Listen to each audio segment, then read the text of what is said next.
ओम नमो भगवते वासुदेवाय। श्रीमद्भागवत महापुराण सप्तम स्कंद पहला अध्याय। नारद युधिष्ठिर संवाद और जय विजय की कथा। राजा परीक्षित ने पूछा, भगवान तो स्वभाव से ही भेदभाव से रहित हैं, समस्त प्राणियों के प्रिय और सुहृद हैं। फिर उन्होंने जैसे कोई साधारण मनुष्य भेदभाव से अपने मित्र का पक्ष ले और शत्रुओं का अनिष्ट करे, उसी प्रकार इंद्र के लिए दैत्यों का वध क्यों किया। वे स्वयं परिपूर्ण कल्याण स्वरूप हैं, इसलिए उन्हें देवताओं से कुछ लेना देना नहीं है तथा निर्गुण होने के कारण दैत्यों से कुछ वैर विरोध और उद्वेग भी नहीं है। भगवत प्रेम के सौभाग्य से संपन्न महात्मन, हमारे चित्त में भगवान के समत्व आदि गुणों के संबंध में बड़ा भारी संदेह हो रहा है। आप कृपा करके उसे मिटाइए। श्री सुखदेव जी ने कहा, महाराज, भगवान के अद्भुत चरित्र के संबंध में तुमने बड़ा सुंदर प्रश्न किया, क्योंकि ऐसे प्रसंग प्रहलाद आदि भक्तों की महिमा से परिपूर्ण होते हैं, जिसके श्रवण से भगवान की भक्ति बढ़ती है। इस परम पुण्य में प्रसंग को नारदादि महात्मागण बड़े प्रेम से गाते रहते हैं। अब मैं अपने पिता श्री कृष्ण देवपायन मुनि को नमस्कार करके भगवान की लीला कथा का वर्णन करता हूँ। वास्तव में भगवान निर्गुण, अजन्मा, अव्यक्त और प्रकृति से परे हैं। ऐसा होने पर भी अपनी माया के गुणों को स्वीकार करके वे बाध्य बाधक भाव को अर्थात मरने और मारने वाले दोनों के परस्पर विरोधी रूपों को ग्रहण करते हैं। सतगुण, रजोगुण और तमोगुण ये प्रकृति के गुण हैं, परमात्मा के नहीं। परीक्षित, इन तीनों गुणों की भी एक साथ ही घटती बढ़ती नहीं होती। भगवान समय समय के अनुसार गुणों को स्वीकार करते हैं। सतगुण की वृद्धि के समय देवता और ऋषियों का, रजोगुण की वृद्धि के समय दैत्यों का और तमोगुण की वृद्धि के समय वे यक्ष एवं राक्षसों को अपनाते और उनका अभ्युदय करते हैं।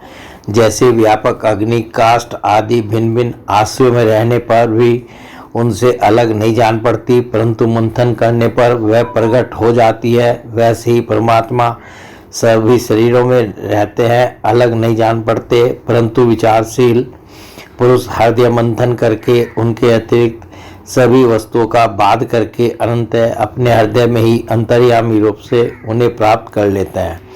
जब परमेश्वर अपने लिए शरीरों का निर्माण करना चाहते हैं, तब अपनी माया से रजोगुण की अलग सृष्टि करते हैं। जब वे विचित्र योनियों में रमण करना चाहते हैं, तब सद्गुण की सृष्टि करते हैं, और जब वे शयन करना चाहते हैं, तब तमोगुण को बढ़ावा देते हैं। परीक्षित, भगवान सत्य संकल्प हैं। वे जगत की उत्पत्ति के निमित्तभूत प्रकृति और पुरुष के सहकारी एवं आश्रय काल की सृष्टि करते हैं।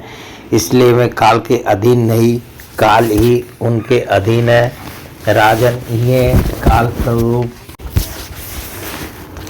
ईश्वर जब सतगुण की वृद्धि करते हैं, तब सत में देवताओं का बल बढ़ाते हैं, और तभी में परम ये सभी देव प्रिय परमात्मा देव विरोधी रजोगुणी एवं तमोगुणी दैत्यों का संहार करते हैं। वस्तुतः वे सम ही हैं। राजन, इसी विषय में देवर्षि नारद ने बड़े प्रेम से एक इतिहास कहा था। यह उस समय की बात है जब राजसूय यज्ञ में तुम्हारे दादा युधिष्ठिर ने उनसे इस संबंध में एक प्रश्न किया था। उस महान राजसूय यज्ञ में राजा युधिष्ठिर ने अपनी आंखों के सामने बड़ी आश्चर्यजनक घटना देखी कि छेदीराज शिशुपाल सबके देखते देखते भगवान श्री कृष्ण में समा गया। वही देव ऋषि नारद भी बैठे हुए थे। इस घटना से आश्चर्यचकित होकर राजा युधिष्ठिर ने बड़े बड़े मुनियों से भरी हुई सभा में उस यज्ञ मंडप में ही देव ऋषि नारद से यह प्रश्न किया। युधिष्ठिर ने पूछा, अहो, यह तो बड़ी विचित्र बात है। परम तत्व भगवान श्री कृष्ण में समा जाना तो बड़े बड़े अनन्य भक्तों के लिए भी दुर्लभ है। फिर भगवान से द्वेष करने वाले शिशुपाल को यह गति कैसे मिली? नारद जी, इसका रहस्य हम सभी जानना चाहते हैं। पूर्व काल में भगवान की निंदा करने के कारण ऋषियों ने राजा वेन को नरक में डाल दिया था। यह दमघोष का लड़का पापात्मा शिशुपाल और दुर्बुद्धि दंतवक्त्र दोनों ही जब से तुतलाकर बोलने लगे थे तब से अब तक भगवान से द्वेष ही करते रहे हैं। अविनाशी परब्रह्म भगवान श्री कृष्ण को ये पानी पी पी कर गाली देते रहे हैं, परंतु इसके फलस्वरूप न तो इनकी जीभ में कोढ़ हुआ और न इन्हें घोर अंधकार में नरक की ही प्राप्ति हुई। प्रत्युत जिन भगवान की प्राप्ति अत्यंत कठिन है, उन्हीं में ये दोनों सबके देखते देखते अनायास ही लीन हो गए। इसका क्या कारण है? हवा के झोंके से लड़खड़ाती हुई दीपक की लौ के समान मेरी बुद्धि इस विषय में बहुत आगा पीछा कर रही है। आप सर्वज्ञ हैं, अतः इस अद्भुत घटना का रहस्य समझाइए। श्री सुखदेव जी कहते हैं, सर्वसमर्थ देवऋषि नारद के ये प्रश्न सुनकर बहुत प्रसन्न हुए। उन्होंने युधिष्ठिर को संबोधित करके भरी सभा में सबके सुनते हुए यह गाथा कही। नारद जी ने कहा, युधिष्ठिर, निंदा, स्तुति, सत्कार और तिरस्कार इस शरीर के ही होते हैं। इस शरीर की कल्पना प्रकृति और पुरुष का ठीक ठीक विवेक न होने के कारण ही हुई है। जब इस शरीर को ही अपना आत्मा मान लिया जाता है तब यह मैं हूँ और यह मेरा है ऐसा भाव बन जाता है। यही सारे भेदभाव का मूल है। इसी के कारण ताड़ना और दुर्वचनों से पीड़ा होती है। जिस शरीर में अभिमान हो जाता है कि यह मैं हूँ, उस शरीर के वध से प्राणी को अपना वध जान पड़ता है, किंतु भगवान में तो जीवों के समान ऐसा अभिमान है नहीं, क्योंकि वे सर्वात्मा हैं, अद्वितीय हैं। वे जो दूसरों को दंड देते हैं वह भी उनके कल्याण के लिए ही, क्रोधवश अथवा द्वेषवश नहीं। तब भगवान के संबंध में हिंसा की कल्पना तो की ही कैसे जा सकती है। इसलिए चाहे सुदृढ़ वैर भाव से या वैरहीन भक्ति भाव से, भय से, स्नेह से अथवा कामना से कैसे भी हो, भगवान में अपना मन पूर्ण रूप से लगा देना चाहिए। भगवान की दृष्टि से इन भावों में कोई भेद नहीं है। युधिष्ठिर, मेरा तो ऐसा दृढ़ निश्चय है कि मनुष्य वैर भाव से भगवान में जितना तन्मय हो जाता है उतना भक्ति योग से नहीं होता।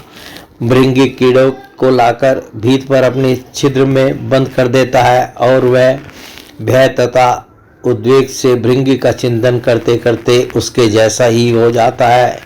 यही बात भगवान श्री कृष्ण के संबंध में भी है। लीला के द्वारा मनुष्य मालूम पड़ते हुए ये सर्वशक्तिमान भगवान ही तो हैं। इनसे वह करने वाले भी इनका चिंतन करते करते पाप रहित होकर इन्हीं को प्राप्त हो गए। एक नहीं अनेकों मनुष्य काम से, द्वेष से, भय से और स्नेह से अपने मन को भगवान में लगाकर एवं अपने सारे पाप धोकर उसी प्रकार भगवान को प्राप्त हुए हैं जैसे भक्त भक्ति से।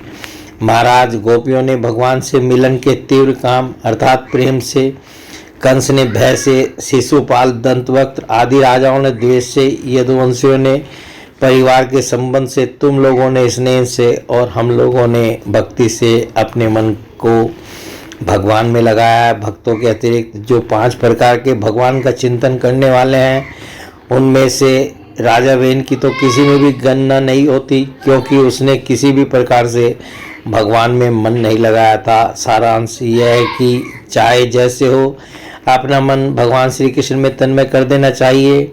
महाराज, फिर तुम्हारे मौसेरे भाई शिशुपाल और दंतवक्त्र दोनों ही विष्णु भगवान के मुख्य पार्षद थे। ब्राह्मणों के हिसाब से इन दोनों को अपने पद से च्युत होना पड़ा था।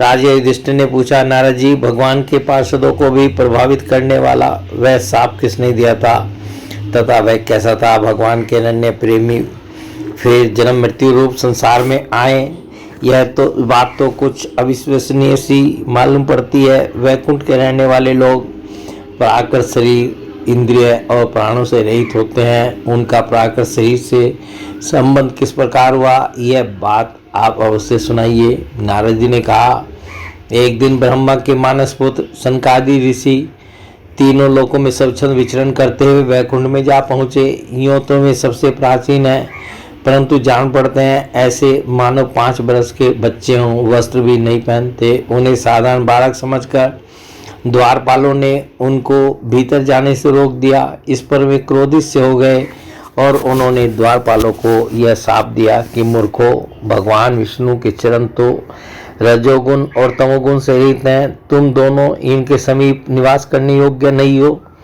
इसलिए शीघ्र ही तुम यहाँ से पापमयी असुर योनियों में जाओ। उनके इस प्रकार साप देते ही जब वे वैकुंठ से नीचे गिरने लगे, तब उन कृपालु महात्माओं ने कहा, अच्छा 3 जन्मों में इस साप को भोग कर तुम लोग फिर इसी वैकुंठ लोक में आ जाना।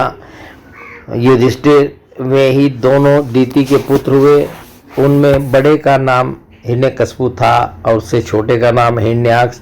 दैत्य और दानवों के समाज में यही दोनों सर्वश्रेष्ठ थे। विष्णु भगवान ने नरसिंह का रूप धारण करके हिरण्यकशिपु को और पृथ्वी का उद्धार करने के समय वराह अवतार ग्रहण करके हिरण्याक्ष को मारा। हिरण्यकशिपु ने अपने पुत्र प्रहलाद को भगवत प्रेमी होने के कारण मार डालना चाहा और इसके लिए उन्हें बहुत सी यातनाएं दी, परंतु प्रहलाद सर्वात्मा भगवान के परम प्रिय हो चुके थे, समदर्शी हो चुके थे। उनके हृदय में अटल शांति थी। भगवान के प्रभाव से वे सुरक्षित थे, इसलिए तरह तरह से चेष्टा करने पर भी हिरण्यकशिपु उनको मार डालने में समर्थ न हुआ। युधिष्ठिर में ही दोनों विश्रवा मुनि के द्वारा केशिनी अर्थात कैकसी के घर से राक्षसों के रूप में पैदा हुए।